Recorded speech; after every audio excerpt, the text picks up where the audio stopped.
The studio lights burned bright, casting a warm glow over the familiar set of Jimmy Kimmel Live. The audience buzzed with anticipation, their chatter a low hum as the band struck up the opening chords. Jimmy Kimmel, sharp in a tailored suit, flashed his signature grin, leaning into the monologue with his usual mix of charm and bite. But tonight, something felt different. The air carried a subtle tension like a wire pulled taut. Backstage, Ringo Starr waited in the green room, his iconic round sunglasses resting on the bridge of his nose, fingers tapping a restless rhythm on the arm of a leather couch. He wasn't here to promote a new album or reminisce about the Beatles. No, tonight was about something else entirely, something that had been simmering for years. Jimmy wrapped up his monologue, the audience laughing at a quip about a politician's latest gaffe. He shuffled his note cards, glanced at the camera, and announced, "Our first guest tonight is a legend, a man who needs no introduction, but I'm going to give him one anyway. Please welcome from the Beatles, and beyond, the one and only Ringo Starr." The crowd erupted, clapping and cheering as Ringo stepped out, waving briefly, his expression unreadable. He wore a black jacket, jeans, and a scarf loosely knotted around his neck, looking every bit the rock star who'd seen it all, but his eyes, hidden behind those dark lenses, held a glint of something sharp, something unresolved. Jimmy stood, offering a handshake that Ringo took with a quick, firm grip before settling into the guest chair. The band played a brief riff, a nod to Yellow Submarine, and the audience chuckled. Jimmy leaned forward, elbows on his desk, his smile easy but calculated. "Ringo, it's been a minute since you've been here. What's it like coming back to this circus?" The question was light, but Ringo's response wasn't. He tilted his head, the corner of his mouth twitching. "Well, Jimmy, some circuses are better run than others." The audience laughed, thinking it a joke, but Jimmy's eyes narrowed slightly, catching the edge in Ringo's tone. The conversation started innocently enough. Jimmy asked about Ringo's latest tour, his work with the all-star band, and the inevitable Beatles questions that always surfaced. Ringo answered with his usual wit, deflecting with stories about late-night jam sessions and the chaos of the 60s, but there was a stiffness to his posture, a clipped quality to his words. Jimmy, ever the showman, sensed an opportunity to dig deeper. "So, Ringo," he said, leaning back with a sly grin. "There's been some chatter online, fans stirring the pot about you and a certain late-night host. Care to clear the air?" The audience tittered, expecting a playful dodge. Instead, Ringo's jaw tightened. He removed his sunglasses, setting them on the armrest, his blue eyes locking onto Jimmy's. "Chatter, huh? Funny how that works. People talk, but they don't always know what's real." Jimmy blinked, caught off guard, but quick to recover. "Okay, cryptic. I like it. But seriously, there's this story floating around. Something about a feud. Maybe some bad blood from way back. You and another host. Maybe not me. But is there truth to it?" The audience leaned in, sensing the shift. Ringo didn't smile. "You want to talk about truth, Jimmy? Let's talk about respect or the lack of it." The words landed like a stone in still water, ripples spreading through the studio. Jimmy's smile faltered just for a second before he laughed it off. "Whoa, Ringo's coming in hot tonight. All right, let's back up. Tell me about this respect thing. Who's not respecting the legend?" Ringo leaned forward, his voice low but steady. "I've been in this game a long time, Jimmy. I've played with the best, survived the madness, and I'm still here. But some people, they think they can take shots, make their little jokes, and it's all fine because it's showbiz." He air-quoted the last word, his tone dripping with disdain. "I don't play that game." The audience was quiet now, the earlier laughter replaced by a tense curiosity. Jimmy, sensing the moment slipping, tried to steer back to safer ground. "Okay, I hear you. No shots here, just love for the legend. Let's talk about something lighter. Your new single, maybe." But Ringo wasn't done. "Nah, Jimmy, you brought it up. Let's not dance around it. You know exactly what I'm talking about." The stage manager off camera shifted uncomfortably. The producer in the booth whispered urgently into a headset. Jimmy's eyes flicked to the side, catching a signal, but he pressed on, his voice a touch too bright. "All right, Ringo, you're keeping us on our toes. Why don't you spill it? What's got you fired up?" Ringo sat back, crossing his arms, his gaze never leaving Jimmy's. "You want to know? Fine. It's about time someone said it out loud. You. This show, that little jab you made a few years back about my drumming. Thought I wouldn't hear it, did you?" The audience gasped, a collective intake of breath. Jimmy's face froze, his mind clearly racing to recall the moment.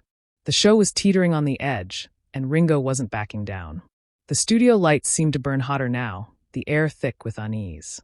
Jimmy Kimmel, usually unflappable, shifted in his chair, his fingers tightening around his note cards. The audience, still reeling from Ringo's pointed accusation, waited in a hush, their eyes darting between the two men. Ringo sat rigid, arms crossed, his stare unrelenting. He dropped a bomb, and the fallout was just beginning. Jimmy forced a chuckle, trying to reclaim the room. "Okay, Ringo, hold up. A jab about your drumming, man. I'm a fan. I'd never." But Ringo cut him off, his voice calm but cutting. "Don't play dumb, Jimmy. It was your show, your monologue. Some crack about how I'm just the guy who hit the drums. You got your laughs, but you didn't think about what it meant to me." Jimmy's face twitched, a flicker of recognition passing through his eyes. He remembered now a throwaway line from years ago, a cheap shot about Ringo's role in the Beatles delivered for a quick laugh. It was the kind of thing late-night hosts did all the time. But Ringo hadn't forgotten. The audience murmured, sensing the raw edge of something real unfolding. Jimmy leaned forward, his tone softening, trying to diffuse. "Ringo, come on. That was ages ago. It was just a joke. You know how this works. I've got nothing but respect for you." Ringo's lips pressed into a thin line. "Respect? That's what you call it? Taking a swing at a man's life's work for a chuckle? You think that's nothing?" The stage manager hovered in the wings, gesturing subtly to the control booth, where the producer was frantically signaling to cut to commercial. But Jimmy, ever the gambler, waved them off. He sensed a moment, something that could go viral, even if it was risky. "All right, let's clear this up," he said, his voice steady, but with a hint of nerves. "If I said something that hit you wrong, I'm sorry. Truly. But let's talk about your drumming, man. You're a legend. The Beatles wouldn't be the Beatles without you." The audience clapped, hoping to ease the tension, but Ringo wasn't swayed. He uncrossed his arms, leaning closer to the desk. "You don't get it, do you? It's not just about me. It's about every musician, every artist who gets torn down for a laugh. You think it's all fun and games, but those words stick." Jimmy blinked, caught between his instinct to keep the show moving and the weight of Ringo's words. He tried to pivot. "I hear you, and I'm listening. Let's talk about that, about the craft. Tell me, what's it like behind the kit? Knowing you're shaping the sound of the greatest band ever." Ringo's eyes softened for a moment, the question pulling him back to his roots. "It's everything," he said quietly. "You're the heartbeat. You set the rhythm, the feel. John, Paul, George. They trusted me to hold it together, and I did. Night after night, studio session after session. You don't just hit the drums, Jimmy. You feel the music, you live it." The audience applauded again, louder this time, moved by the passion in his voice. But the moment of connection was fleeting. Jimmy, sensing an opening, pushed further. "That's beautiful, Ringo. So, when you hear someone make a joke about that, it's personal, right? But you've been in the game forever. Doesn't it just roll off?" It was the wrong move. Ringo's face hardened again, his voice dropping low. "Roll off. Maybe for you. You sit behind that desk, tossing out lines, never thinking about the people you're talking about. I've spent my life building something, Jimmy. You don't get to tear it down and call it entertainment." The audience gasped, some clapping in support, others frozen in shock. The energy in the room was electric, teetering on the edge of chaos. Jimmy's smile was gone now, replaced by a tight expression. He glanced at the camera, then back at Ringo. "Okay, I'm hearing you. Let's take a step back. Why don't we talk about your new project? Something positive?" "Yeah." But Ringo wasn't having it. He stood abruptly, the chair scraping against the floor. "You know what, Jimmy? I didn't come here to talk about my projects. I came here to say what's been eating at me, and I'm not sure you're listening." The audience erupted in a mix of cheers and murmurs, some shouting Ringo's name, others unsure what to make of it. Jimmy stood too, holding up his hands. "Whoa, Ringo, come on. Let's talk this out. Don't leave us hanging." But Ringo was already moving, stepping away from the desk, his scarf trailing behind him like a flag of defiance. Ringo Starr's boots echoed on the polished stage floor as he strode toward the wings, his scarf fluttering behind him. The audience was a mix of gasps and cheers. Some standing, others whispering to their neighbors. All eyes locked on the Rock, legend's retreating figure. Jimmy Kimmel, caught mid-gesture, his hands still raised in a plea for Ringo to stay, looked momentarily frozen. The control booth was chaos, the producer's voice crackling through headsets, urging the crew to hold the shot. Jimmy snapped back to life, his showman instincts kicking in. "Ringo, come on, man. Let's talk this out. he called, his voice carrying a mix of urgency and charm. But it was too late. Ringo didn't turn back, disappearing into the shadows of the stage right exit. The crowd's energy surged, a wave of excitement and unease. Jimmy forced a laugh, turning to the audience with a raised eyebrow. Well, folks, that's live TV for you. Never a dull moment. The band struck up a quick, awkward riff to fill the silence, and the audience clapped, but it was scattered, uncertain. Jimmy sat back down, running a hand through his hair, his smile tight. All right, let's keep this show moving. We've got more guests, more fun. Stick with us. But the words felt hollow. The room was still buzzing, the weight of Ringo's exit lingering like smoke. Backstage, Ringo pushed through the heavy curtain, his face a mask of controlled fury. A young production assistant, barely out of college, stood frozen with a clipboard, unsure whether to approach. Ringo didn't acknowledge her, moving past to the green room where his manager, a wiry man named Carl, was already waiting, phone in hand. You all right? Carl asked, his voice low, eyes scanning Ringo's face. Ringo pulled off his scarf, tossing it onto the couch. I'm fine. Just done with this nonsense. Carl nodded, used to Ringo's moods, but sensing this was different. You sure you want to leave it like this? That was big out there. Ringo paused, his hand on the back of a chair, his knuckles white. I said what I needed to say. He knows it. They all know it. Meanwhile, on stage, Jimmy was trying to salvage the moment. He launched into a quick bit about a viral video. His delivery smooth, but his eyes occasionally flicking to the side as if expecting Ringo to reappear. The audience laughed, but it was polite, their attention fractured. In the control booth, the producer was on the phone with the network explaining the unscripted drama that had just unfolded. We can't cut it, she hissed. It's gold, but we need to manage the fallout. The assistant director nodded, already pulling up social media feeds where the confrontation was starting to trend. Clips circulating with hashtags like Ringo vs. Kimmel and Aya live TV meltdown. Backstage, the green room door swung open, and a senior producer, Ellen, stepped in. Her face a mix of concern and professionalism. Ringo, can we talk? She asked, her tone careful but firm. Ringo, now sitting, looked up, his expression unyielding. What's there to talk about? I said, my piece. Ellen took a breath, choosing her words. I get it. You're upset, but walking off, that's a big move. The audience is rattled, and Jimmy's trying to keep the show together. Can we find a way to bring you back out? Maybe smooth things over. Ringo's laugh was sharp, humorless. Smooth things over? You think I came here to make nice? I came because I'm tired of people like him thinking they can say whatever they want and walk away clean. Ellen nodded, her years in the industry teaching her when to push and when to back off. Okay, I hear you. But this is blowing up out there. People are talking, and not just in this room. You've got a chance to shape the narrative. You stay silent. They'll write it for you. Ringo's eyes narrowed, considering her words. Carl chimed in, leaning forward. She's got a point, Ringo. You walk away now. It's just his side of the story. You go back out, you control it. Ringo rubbed his jaw, the tension in his shoulders easing slightly. Maybe, he said, his voice softer but still edged with resolve. But if I go back, it's on my terms. The stage lights dimmed for a commercial break, the audience murmuring as the crew scrambled to reset. Jimmy off camera sipped water, his face a mix of frustration and calculation. He knew the cameras would be rolling again soon, and Ringo's exit was already sparking a firestorm online. The question now was whether Ringo would return, and if he did, what he'd say next. The commercial break stretched on. The studio lights dimmed to a soft glow as the audience shifted restlessly in their seats.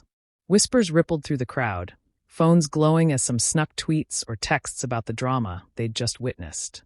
Backstage, Ringo Starr stood in the green room, his manager Carl and the senior producer Ellen watching him closely, his fingers drummed lightly on the edge of a table, a habit from decades behind the kit. But his face was set, eyes distant. Ellen's words about controlling the narrative hung in the air, and Carl's quiet nod reinforced them.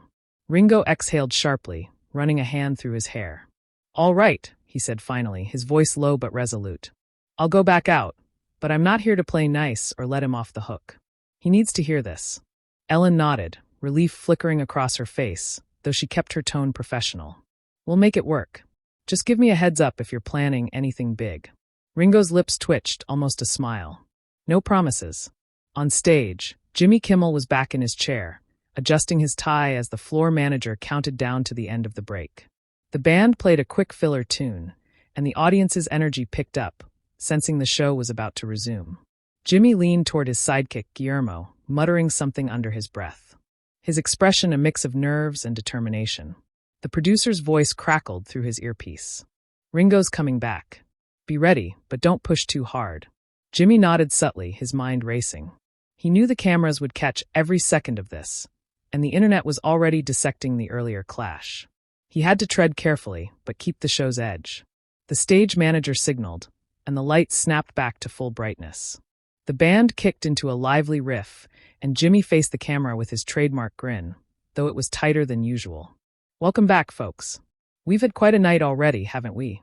The audience laughed, some cheering, eager for what came next. Jimmy leaned forward, his tone light but cautious. Before we move on, I've got some good news. Our friend Ringo Starr is coming back out to join us. Let's give him a warm welcome. The crowd erupted, clapping and shouting as Ringo emerged from the wings, his stride deliberate, sunglasses back on, scarf draped loosely over his shoulder. Ringo sat down, the chair creaking slightly under him, and the audience quieted, hanging on the tension. Jimmy leaned in, his voice warm but careful. Ringo, glad you're back, man. I think we got a little heated earlier, but I want to hear you out. What's on your mind? Ringo didn't smile, his gaze steady through the dark lenses. I came back because I'm not done. Jimmy, you apologized out there. And maybe you meant it. But this isn't just about one joke. It's about a pattern. You other hosts, the whole industry. You take shots at people's work, their lives, and call it entertainment. I'm here to say it's not okay. The audience murmured, some nodding, others exchanging glances. Jimmy nodded too, his expression serious now. I hear you and I'll own my part. That joke. Yeah, it was lazy. I didn't think it had hit like that. But let's unpack this. You're saying it's bigger than just one comment. Ringo leaned forward, his hands clasped. Exactly. I've been doing this since before most of your audience was born. I've taken the hits, the critics, the Ringos, the weak link nonsense. And I kept going. But when someone like you with a platform takes a swing, it's not just me you're hitting. It's every kid out there trying to make it. Every artist who's told their work doesn't matter. The crowd broke into applause, louder now, some shouting encouragement. Jimmy let it sink in, his fingers tapping his desk. That's powerful, Ringo. I get it, and I'm listening. So what do we do? How do we fix this? Ringo's voice softened, but it carried weight. Start by thinking before you speak. You've got power, Jimmy. Use it to lift people up, not knock them down. And maybe, just maybe, listen when someone calls you out instead of laughing it off. The audience clapped again, the energy shifting, a mix of respect and anticipation. Jimmy nodded, his face thoughtful. Fair enough. I'm taking that to heart. But let me ask, because I know our audience is curious. Does this mean you and I are good, or is this still a thing? Ringo tilted his head, a faint smirk breaking through. We're not buddies, Jimmy, but I'm here talking. That's something. The crowd laughed, the tension easing slightly, but the air still crackled with the unspoken question of whether this truce would hold. The studio lights caught the faint smirk on Ringo Starr's face, a fleeting crack in his otherwise steely demeanor. The audience's laughter at his. Not buddies quip hung in the air, a brief release of the tension that had gripped the room. Jimmy Kimmel leaned back in his chair, his grin returning, but tempered with caution, like a man navigating a minefield. He sensed the conversation was at a crossroads. Push too hard, and Ringo might shut down or walk again. Play it too. Safe, and the moment could fizzle. The cameras rolled, capturing every glance, every shift in posture. All right, Ringo, Jimmy said, his tone measured but warm. We're not buddies yet, but we're talking and that's progress. Let's keep it going. You've called me out fair and square. What's next? You want me to make it right? How do we do that? Ringo adjusted his sunglasses, the dark lenses glinting under the stage lights. He leaned forward slightly, his voice steady, but carrying a quiet intensity. It's not about you making it right for me, Jimmy. I don't need your apology to sleep at night. This is about something bigger. You've got this stage. Millions watching. And you can choose what you put out there. Stop with the cheap shots. Not just at me, at anyone. Lift up the people who are creating, who are putting their heart into something. That's what music's about, what art's about. You've got that power. Use it. The audience broke into applause, some standing, their cheers filling the studio with a surge of energy. Jimmy nodded, his expression thoughtful, though a flicker of unease crossed his eyes. He was used to steering conversations, but Ringo was setting the terms now. That's a challenge I'm hearing, Jimmy said, his voice earnest. And I'm taking it seriously. But let me flip it for a second. You're Ringo Starr, man. You've been through the craziness of Beatlemania, the critics, the whole deal. How do you keep going when the world's throwing punches? It was a good question, one that played to Ringo's strengths. And for a moment, the tension eased. Ringo's face softened, a trace of nostalgia in his voice. You keep going because you love it. The music, the rhythm, the feeling when it all clicks. That's what carries you through the noise. And the people who get it, the fans, the players you work with, they're the ones who matter, not the ones taking swings. The crowd clapped again, moved by the sincerity in his words. Jimmy seized the moment, leaning in with a grin. See, that's why you're a legend. That passion, it's infectious. So, tell me, what's got you fired up these days? You're still out there touring, creating. What's the spark? It was a chance to pivot to safer ground, to wrap the segment on a high note. But Ringo wasn't ready to let the deeper issue slide. He sat back, crossing his arms. I'm always creating, Jimmy. Always will be. But I didn't come here to plug my work. I came because I'm tired of seeing people like you with all this influence treat art like a punchline. You asked what's next. I'm calling on you right now to do better. Not just tonight, but every night. The audience erupted again, louder this time, some shouting Ringo's name. Jimmy's smile tightened, his fingers drumming lightly on the desk. He was cornered and he knew it. The producer in his earpiece was silent, letting him navigate the moment. Okay, Ringo, he said, his voice steady but with a hint of strain. Message received loud and clear. I'm in. Let's do better. But I got to ask, just to keep it real, are we cool enough for you to stick around for the next segment? Maybe talk some music, have a laugh. The audience chuckled, hoping for a thaw. Ringo tilted his head, considering. For a moment, it seemed like he might agree that the confrontation could end with a handshake and a shared joke. But then his expression hardened and he stood again, slower this time, deliberate. You know, Jimmy, I think I've said what I needed to. I'm not here for laughs tonight. I'm here for respect. The crowd gasped, some cheering, others murmuring in shock. Ringo stepped away from the chair, his scarf catching the light as he moved toward the wings once more. Jimmy stood, his hands outstretched. Ringo, come on.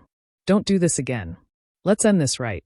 But Ringo didn't stop, his silhouette fading into the shadows as the audience's roar filled the studio. Ringo Starr's silhouette vanished into the wings. The heavy curtain swaying behind him, leaving a stunned silence that quickly gave way to a swell of audience noise. Cheers, gasps, and scattered applause. The studio lights seemed to flicker. Or maybe it was just the weight of the moment. As Jimmy Kimmel stood frozen at his desk, hands still raised in a futile gesture to call Ringo back. The crowd's energy was chaotic, some chanting Ringo's name, others buzzing with speculation, their phones already lighting up with posts about the second walk-off. Jimmy's earpiece crackled with the producer's voice, urgent but controlled. Keep it together. Wrap it up clean. He forced a smile, turning to the camera, his voice steady despite the strain. Well, folks, that's Ringo Starr keeping it real. Let's give him a hand for speaking his truth. The audience clapped, but it was uneven. The room still processing the drama. Jimmy sat running a hand through his hair, his grin more reflex than genuine. All right, we're going to take a quick break, but stick around.